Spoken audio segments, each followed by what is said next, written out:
Baik, perkenalkan nama saya Liska Alpila, NIM 1910-47036,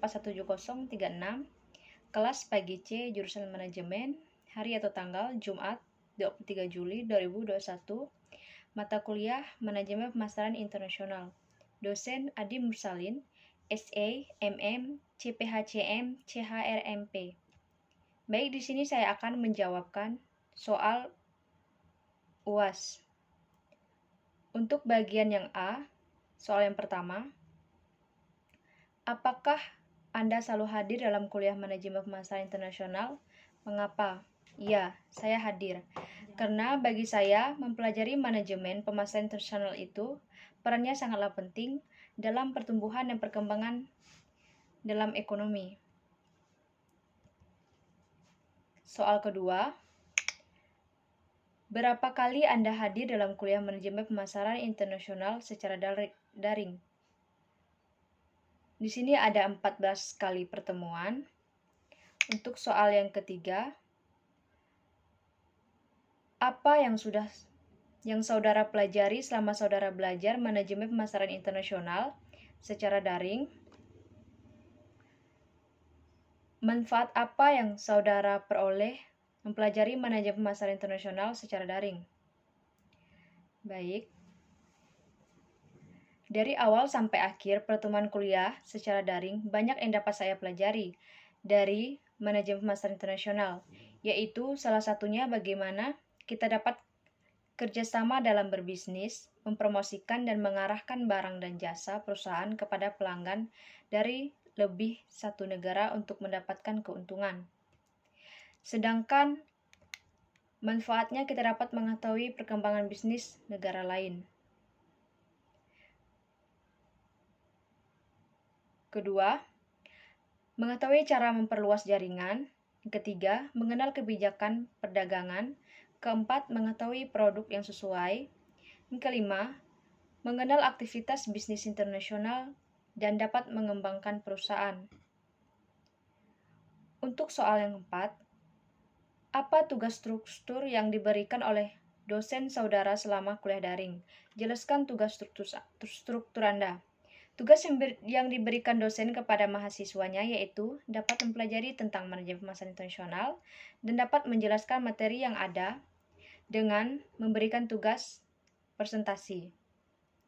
Yang kelima, menurut saya, untuk soal kelima, bagaimana kuliah daring MPI memberi kesan kepada Anda? Platform media apa yang digunakan oleh dosen dalam memberi kuliah manajemen pemasaran internasional? Baik, menurut saya, selama kuliah daring, MPI ini memberikan kesan yang cukup baik.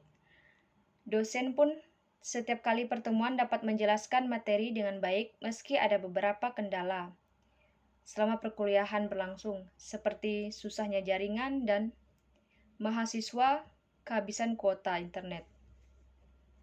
Tetapi itu tidak sedikit pun untuk mengurungkan mahasiswa ataupun dosen untuk tetap berusaha bagaimana agar perkuliahan dapat berjalan dengan efektif dan efisien. Sedangkan platform media yang dosen gunakan yaitu menggunakan Google Classroom, Zoom Meeting, dan Google Meet. Untuk jawaban bagian B, untuk soal pertama, mengapa perusahaan penting memahami lingkungan budaya pada pemasaran internasional? Karena budaya dijadikan sebagai jati diri dalam berinteraksi dengan masyarakat internasional, dan dalam suatu negara identik dengan kebudayaan, jadi kita harus memahami lingkungan budaya pada negara tersebut agar terjalin hubungan yang baik antar negara. Untuk yang soal kedua, sebutkan dan jelaskan faktor apa saja yang mendorong perusahaan domestik memasuki pasar internasional. Faktor pendorong perusahaan domestik pasar internasional yaitu: pertama, pengusaha ilmu pengetahuan dan teknologi. Negara-negara dengan penguasaan ilmu pengetahuan dan teknologi yaitu tinggi akan mampu memproduksi barang dan jasa yang lebih banyak. berkualitas, dan tentunya efisien dibandingkan dengan negara yang lambat akan ipteknya. Hal ini bisa terjadi karena pemanfaatan teknologi sangat menghemat biaya produksi dan mampu menghasilkan barang yang lebih banyak. Negara dengan teknologi yang lebih maju cenderung melakukan spesialisasi dalam produksi barang, sedangkan barang yang bukan produk sendiri akan dibeli dari negara lain. Kedua, perbedaan kekayaan sumber daya alam.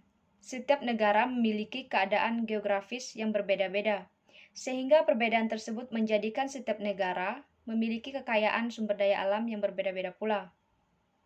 Pada dasarnya, sumber daya adalah faktor produksi negara. Oleh karena itu, setiap negara memiliki keanekaragaman kondisi produksi. Yang ketiga, perbedaan selera. Selera ternyata dapat menimbulkan perdagangan internasional. Terjadinya perbedaan kebudayaan, sistem politik, pandangan hidup, dan tantangan sosial menyebabkan terjadinya selera terhadap berbagai jenis komoditas. Keempat, perbedaan iklim. Perbedaan iklim setiap negara menyebabkan terbatasnya potensi sumber daya alam. Akibatnya, tidak semua barang untuk memenuhi kebutuhan dapat dipenuhi sendiri oleh negara tersebut. Oleh karena itu, negara akan mengimpor dari negara lain. Kelima, peluas pasar dan tingkatkan keuntungan. Adanya kalanya, para produsen menjalankan produksinya dengan tidak maksimal karena takut mengakibatkan kelebihan produksi sehingga menyebabkan kerugian. Namun, beberapa produsen sengaja melakukan produksi besar-besaran untuk menambah keuntungan sehingga akan mendorong mereka untuk melakukan perdagangan internasional. Hal ini merupakan penyebab timbulnya perdagangan internasional. Terakhir, keenam, kelebihan atau kekurangan produk suatu negara. Kelebihan produk pada suatu negara atau surplus dan kekurangan kas dalam suatu negara atau defisit adalah suatu hal yang terjadi karena adanya perbedaan sumber daya alam dan kemajuan antar negara satu dan yang lainnya. Terjadinya surplus menyebabkan negara yang bersangkutan akan menjual hasil produknya ke negara lain, sedangkan negara yang mengalami defisit akan membeli barang dari luar negeri melalui perdagangan internasional. Untuk soal yang ketiga, apa saja yang menjadi hambatan dalam pemasaran internasional yang dilakukan dengan melalui ekspor ke negara tujuan? Di sini untuk hambatannya, yang pertama, perbedaan mata uang antar negara mengekspor dengan pengimpor. Adanya perbedaan mata uang antara negara satu dengan negara lain, seperti rupiah dengan dolar, Amerika dapat mengurangi kelancaran dalam pembayaran perdagangan internasional. Karena selain nilainya yang berbeda, juga tidak setiap orang Amerika mau dibayar dengan rupiah, demikian juga sebaliknya. Kedua, adanya kebijakan impor yang dilakukan suatu negara. Dengan adanya kebijakan impor yang diberlakukan oleh suatu negara akan menghambat dan membatasi masuknya barang ke negara lain, karena masing-masing negara akan berusaha untuk melindungi produk dalam negerinya, seperti adanya kuota impor atau larangan impor terhadap barang-barang tertentu. Yang ketiga, perbedaan bahasa antar negara pengekspor dengan pengimpor. Adanya perbedaan bahasa antar negara pengekspor dan pengimpor akan dapat menghambat perdagangan internasional, seperti antara negara Indonesia dengan negara Filipina.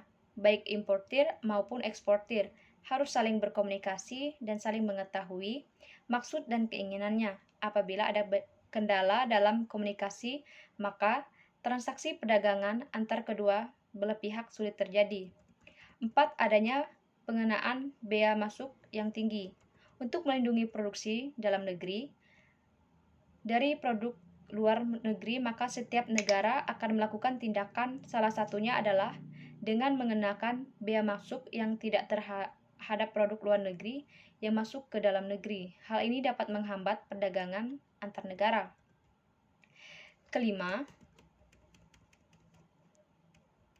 adanya perbedaan ketentuan atau peraturan. Setiap negara mempunyai ketentuan dan peraturan sendiri dalam mengatur perdagangan dengan negara lain. Tentu saja, ketentuan antar negara satu dengan negara lainnya berbeda. Hal ini yang dapat menghambat perdagangan internasional karena negara pengekspor harus mematuhi ketentuan yang berlaku di negara pengimpor. Begitu juga sebaliknya, misalnya Indonesia sebagai pengekspor tekstil ke Amerika harus mematuhi ketentuan-ketentuan dalam perdagangan yang berlaku di Amerika. Terakhir, keenam, adanya organisasi ekonomi yang mementingkan negara anggotanya.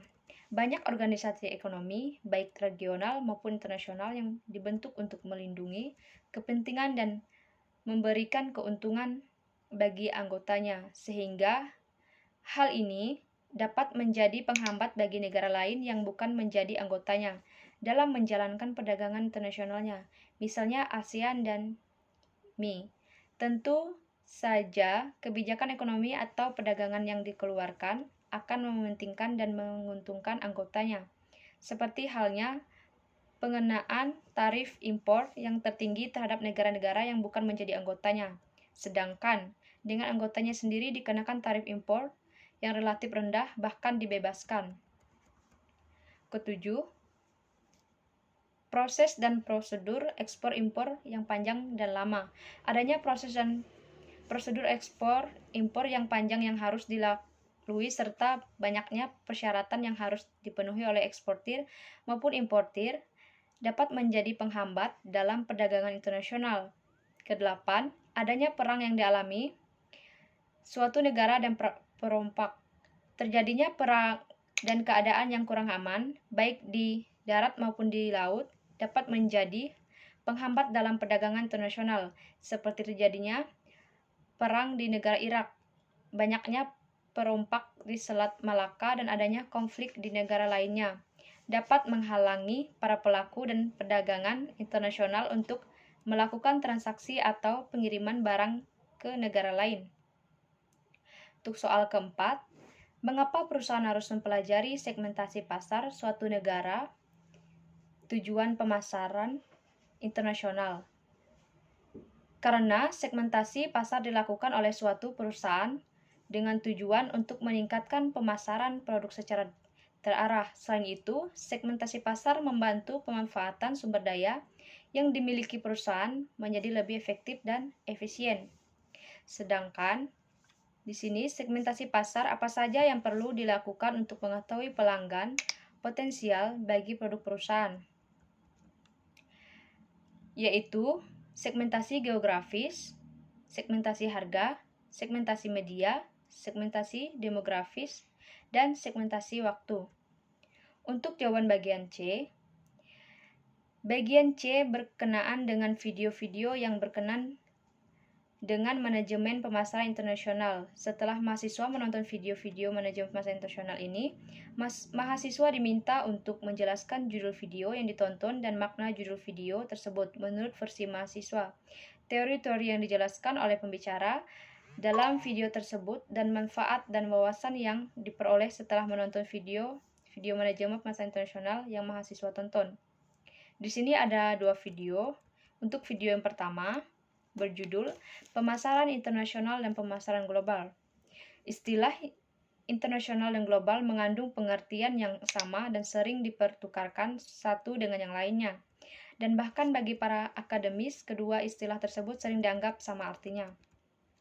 Untuk teori-teori dari video tersebut mencakup pertama, pengertian internasional dan global, definisi pemasaran internasional dan pemasaran global, why go internasional, jenis-jenis pemasaran internasional, tipologi perusahaan internasional, multinasional dan global, ciri khas tiap dekade, dan integrasi global.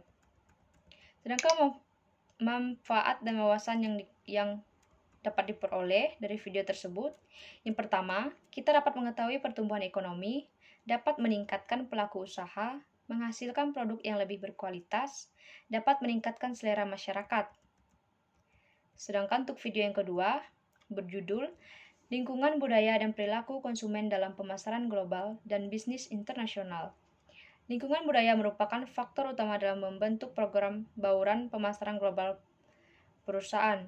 Untuk teori-teori yang dijelaskan, pertama, definisi budaya, kedua, unsur budaya, yang ketiga, perbandingan lintas budaya, keempat, budaya dan budaya organisasi, Kelima, bauran pemasaran. Keenam, manajemen hubungan pelanggan global atau CRM. Manfaat dan wawasannya. Menerapkan pembahasan budaya pada negara sebagai ekspansi pasar untuk menilai hubungan budaya yang berlaku dengan penerapan strategi pemasaran global dan bisnis internasional. Sekian dari saya untuk jawaban dan penjelasannya. Saya ucapkan terima kasih.